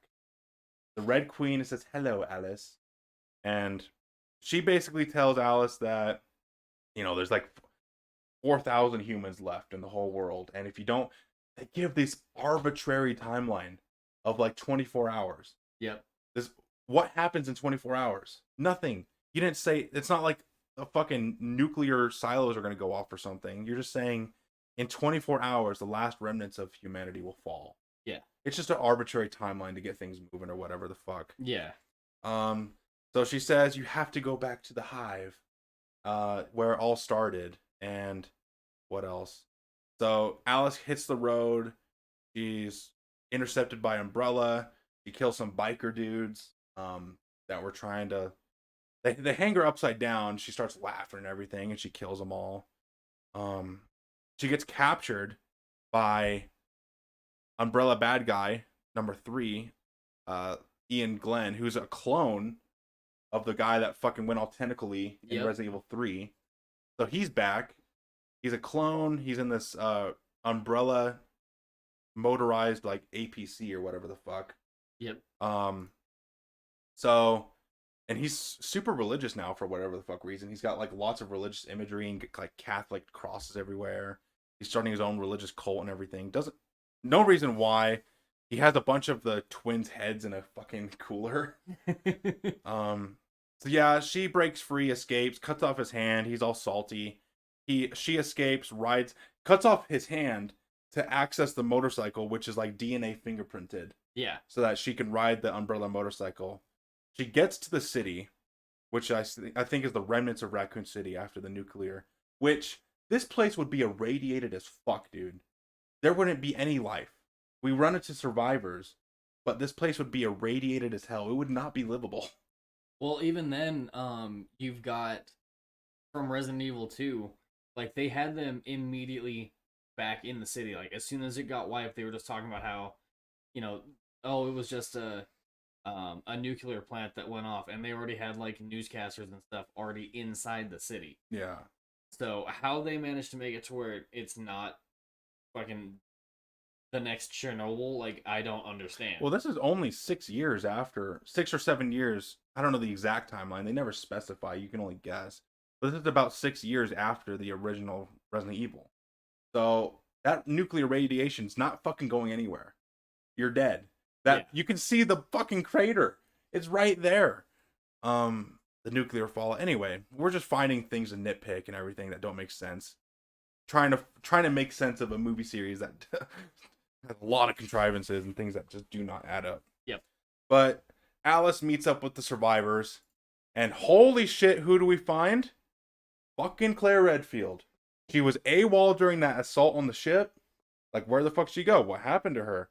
And they give this really pansy excuse, like she escaped. They captured her.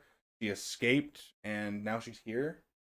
Like a throwaway line within like 5 seconds. They explain what happened to her, but they don't explain what happened to her brother. Yeah, I don't think we see Chris in this movie at all. No, he's just gone. So we get a throwaway line to get Ali Larder back as Claire, probably because she's a fan favorite, but no explanation for why they didn't bring back Chris Redfield. So he's just gone or dead or whatever the fuck. They don't explain it. Oh, by the way, that little girl that they saved, that she saved in the last film, another little girl that doesn't come back and is probably presumed dead. She's supposedly, according to this, she's in this one. If you look in the cast, The little clone girl? your mouse is like right on her. No, that's a clone of Alice. Oh, Becky. What the fuck? But she's not in the film at all. From what I remember. Because they start off the film. Fuck, this movie's so forgettable, man. I don't know, because they have Carlos in this one again too. So maybe she's in there as like flashbacks or something. Like maybe somehow. flashbacks. Yeah. But so Alice meets up with those survivors at this big ass tower. For some reason we have Ruby Rose because she was really hot at the time. You know, got to add her in. We meet up with a bunch of other survivors like Rolla, and whatnot.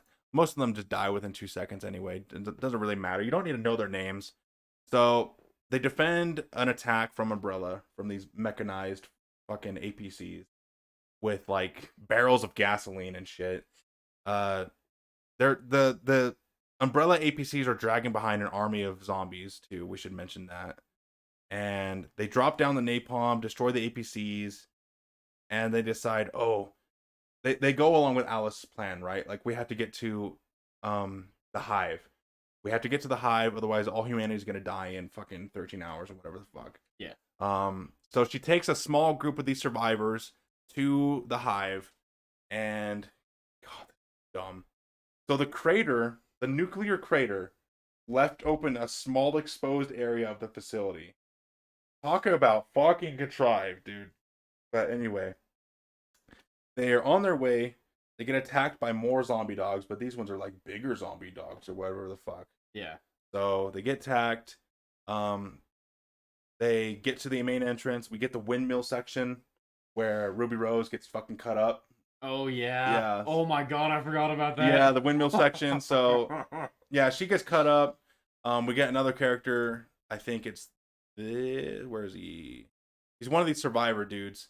A trapdoor falls below him, and he just gets fucking sucked into an abyss, and the trapdoor closes on his fingers. So we're dealing with lots of traps and everything. Yeah. They continue through the facility. They all get separated. So Alice and this dude, Michael, they have to fight this big ass roided up fucking infected, which I think is kind of reminiscent of.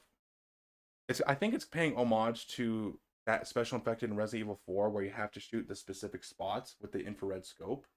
Oh, I know what you're talking about. Yeah. Yeah, it's not exactly, but I think that was the inspiration for that guy. Yeah. So they have to kill this super big ass special infected. Alice wraps a chain around it, whatever, fucking stabs it in the neck. Get a big ass jump scare. This movie fucking loves jump scares. I forgot to mention. Yeah, That's one thing that I do remember about it, is that they tried going back to like their roots, having more horror aspects of it, but it didn't execute it as well as like the very first movie. They did a cheap ass jump scare in the beginning where Alice meets the Red Queen and Alice says, "Watch out!" And within 0.2 milliseconds, the camera turns around and there's a zombie right in your face. Yeah. Like, that's fucking cheap. And then they did it again with that special infected that kills Michael. They go through the facility. I think they meet up back again, and they don't actually have a confrontation with Albert Wesker in this. He just kind of sits in a room and drinks fucking liquor. Yeah. Gosh. Oh no, the big bad guy. This one is Ian Glenn again. So we fight him again, but he's got like this cyberpunk fucking alterations with himself now. So now he can like slow down time or whatever the fuck, and it's just so weird. So they fight him. They fight Ian Glenn, Dr. Alexander Isaac's character. Hold on, go back to that cast list real quick. Scroll down for me. Okay. From that, it looked like it was fucking Matthew McConaughey. Like it looked like an angry Matthew McConaughey, and I didn't remember him being in it. Like, why the fuck are they having it? Oh man, no, there's zombies here, but it's alright, alright. Oh, this is the guy. He doesn't really have a. He's called the Thin Man. The Thin Man. That's the guy whose fingers get fucking trapped on the door and he falls to his death or whatever the fuck. So they're in the facility. They're fighting him. They have this last little fight. They say that Umbrella deliberately released the. They're just retconning a lot of shit at this point. It's the last chapter. They didn't think they would make this movie to begin with. They're just retconning a lot of shit to try to string it all together, but it's failing so bad. They're saying that Umbrella released the infection on purpose, and that they built the hive as like Noah's Ark for the rich and powerful. That's right. Holy fuck, I forgot all about that too. Yeah. Which makes no fucking sense. Like, if you're gonna have it to where it's supposed to be Noah's Ark, why would you have it to where that's like one of your main fucking testing facilities? Like, why would it be a fucking laboratory if it's supposed to be this safe haven for those who are fucking lucky enough to make it inside? That's like saying, oh, the galaxy is gonna, in Star Wars, the galaxy is gonna explode unless we get this specific Kyber crystal from the remains of the first Death Star. Yeah. Like, you're just retconning shit. Or, you know, you're gonna need to get this one dagger that was made. Oh, no. I forgot that was actually a thing. It makes them mad every time I mention shit like that. So we're gonna go on a bit of a tangent. So in the fucking Rise of Skywalker, they have the Sith dagger. They fucking open it up like the Goonies, you know, like a little fucking stone thing that shows the map and everything. They're trying to see through the dagger, and they see the Emperor's fucking palace in the ruins, and it matches up perfectly. But the ruins of the Death Star are all fucked up. So you built a dagger to line up with the ruins of the Death Star, not how it would look like completed. Yep. Oh, fuck, dude. Makes no sense. I can't. All right. So Alice is fighting the Umbrella bad dude. They fuck him up. Or she's in the laser room again, another laser room. Yep. He holds up her fingers. She lets him do it, and meanwhile she pulls the pins of the grenades on him, so he gets fucked up. Grenades go off, which he'd be in half. Yeah. But whatever. So, and then I think we have Claire and someone else gang up on him and start shooting the shit out of him or beating him up. I can't remember. God. That's the problem, is that these later films are so fucking forgettable. Yeah. No, I think Claire was there to help her. Claire was there to help her fight him, and they end them. So they release they get the cure, right? That's the whole point why they're there, right? Is to get the cure for the antivirus. The cure for the antivirus. The cure for the virus. Which, if they get outside and they smack it down and it turns airborne, somehow the whole world is fucking cleansed. Yeah. And it's just in time. We're gonna get to that. Okay. So they get to the. Let's just skip to the surface, all right? Albert Wesker is in the panic room or whatever with the chairman, who's this old lady, and it turns out that old lady is the original Alice, but she had fast aging. So she went from like a daughter to an old woman within like 20 years. And Alice was it's another retcon. They're just throwing it in. Yep. Alice was created as a clone to live the life that she never could because she grew up way too fast and died of old age. Yeah. So she gives her memories and everything from a little fucking Sith holocron or whatever the fuck. She gets all her memories. The other Umbrella bad dude, he survived. He's like healing himself with a nanotech or whatever the fuck. So he survived the grenades. He's at the surface now, and he catches the cure as right as Alice is gonna fucking throw it down. And then who comes to save the day? The other clone. The other clone who's like this really Catholic religious zealot. He comes with the fucking APC down the hills. I brought them for you. Bringing a bunch of zombies right behind his vehicle. And he gets out, and this is some of the cheesiest dialogue. This series has a lot of cheesy dialogue. Yes, it but does. I think this one takes the cake. The clone goes up to the cyberpunk clone, and he says, "Who are you?" "I'm you, you idiot." "No, that's impossible." And then he gets mad. He says, "I'm the real one." Starts stabbing the shit out of him and everything. So grenades don't work, but apparently if you just stab him a bunch of times with a fucking knife, that does the job. Yeah. And then I think the clone gets surrounded by the zombies, if I remember right. He gets killed. And Alice has just enough time to throw down the cure right as she's about to get swarmed by all the zombies. And then they just... Dude, it's like the scene from the Phantom Menace when the fucking separatist Oh, ship the blows droid up. control ship Yes. gets blown up, and then all the droids just fall over and keel. God, that's dumb. Let's go back to the... So, where would you rank this one, Hunter? If there was a separate S list, S for shit, S it for would go in shit? shit. Let's put it in S for shit. Let's put it below D. But I forgot to mention the last little piece of shit. She mentions that the cure is airborne now. It will take time to reach all corners of the globe. Until then, I keep fighting. So if it's going to take however long to reach the rest of the world, that time limit was bullshit.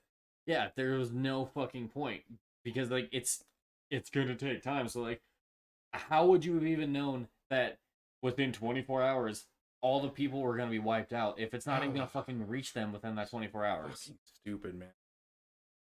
So Terrible writing. this series, I have a love and hate relationship with. If they ended it after Resident Evil 2, I'd be okay. Yeah, no, I mean it was set up fine. Like, yeah, they made it kind of like interesting to see what they would do with the Alice program since they did turn her on right at the very end of that movie. Yeah. But yeah, no, like realistically, 1 and 2, that's really all we needed. Yeah. And then because I mean, like now we have the animated films that are way better than all the others. Yeah. I've only dabbled a little bit in those, but even those are way better than some of the shit on here. Yeah, because like the story writing of the animated ones are better. Their plots actually make sense, and it just brings everything together in a way that makes fucking sense. Unlike this, where it's just discombobulated all the way fucking through it. Dumb.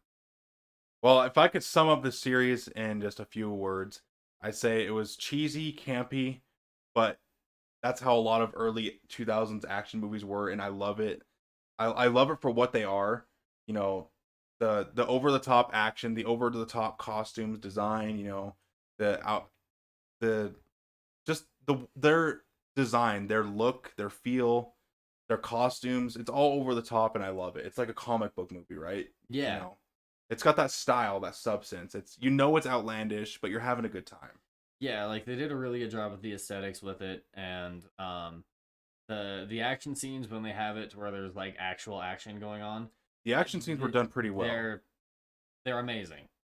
It's just the only issue with them, especially with like the later ones, is just like the plot holes that don't make sense or the plot lines that don't. The plot just drags it down so bad, and then repetitive fights with repetitive bosses like the axe guys, you know, and then the gunfights do suffer later on in the later films, but yeah, like they would have done better with the later films had they been a little bit more original with it, because they kept bringing back characters that were dead just that way they didn't have to think of a new character. Like, oh no, he Yeah. had clones. And in the last one, even the action couldn't hold that one up. Yeah, That was just so fucking sporadic. It felt like jump cut after jump cut in terms of fighting.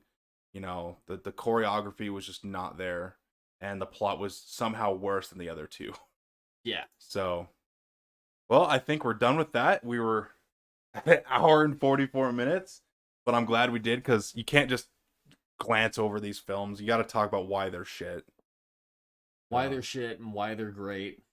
They're good. It's like good. Close the floodgates. Nothing else exists after this point. Like Starship Troopers. There's only one. There's only one. There's only one Starship Troopers movie. I don't know. If I don't. anyone, if anyone ever tells you that there are sequels, they're lying to you. They're fucking lying. There's no other sequels. There's only the first Starship Troopers movie. You know, I mean, if you like the taste of shit, go ahead and try to find them. And they'll be in the deep web because they're not going to exist anywhere else. Yep. But yeah, that was fun. And that is our definitive tier list that no one else can disagree with. So we'll catch you on the next one.